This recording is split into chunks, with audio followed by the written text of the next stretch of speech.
માનનીય મુખ્યમંત્રી ગુજરાત રાજ્ય શ્રી ભૂપેન્દ્રભાઈ પટેલ આપણે ધ્યાનમાં રાખીને આપણે સંબોધીને હું આ વાત કરી રહ્યો છું। હું અત્યારે મારા પોતાના ખેતરમાં ગાંધીનગર, જેમાં પાછળ તલ સૂકવેલા છે, અહીં મગ, અડદ વગેરે વગેરે, મારી ગાયો માટે રાખેલું ઘાસ જે ભીનું થઈ ગયું છે વરસાદથી, એ પણ પાછળ સૂકેલું દેખાય છે।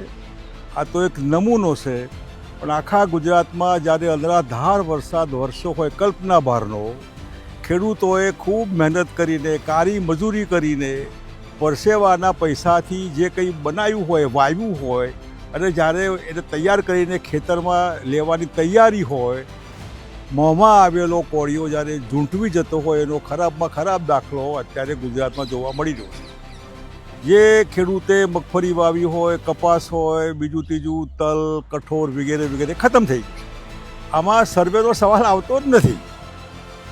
મગફળી પલરે તો શું થાય, કપાસ પલરે તો શું થાય, અનાજ કે ઘાસ પલરે તો શું થાય, આમાં સર્વે ન હોય।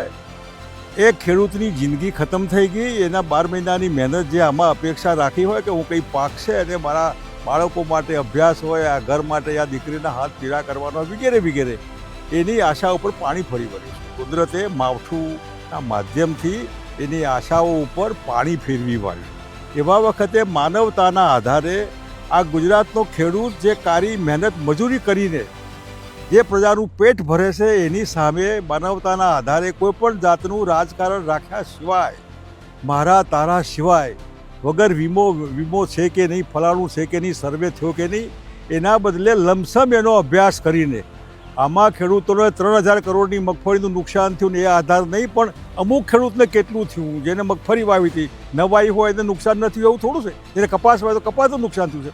એવા ઠેકાણે તમે લમસમ કરીને એ ખેડૂતોને જે ધ્યાનમાં રાખીને એની ઈચ્છા પ્રમાણે નવું ધિરાણ કરો,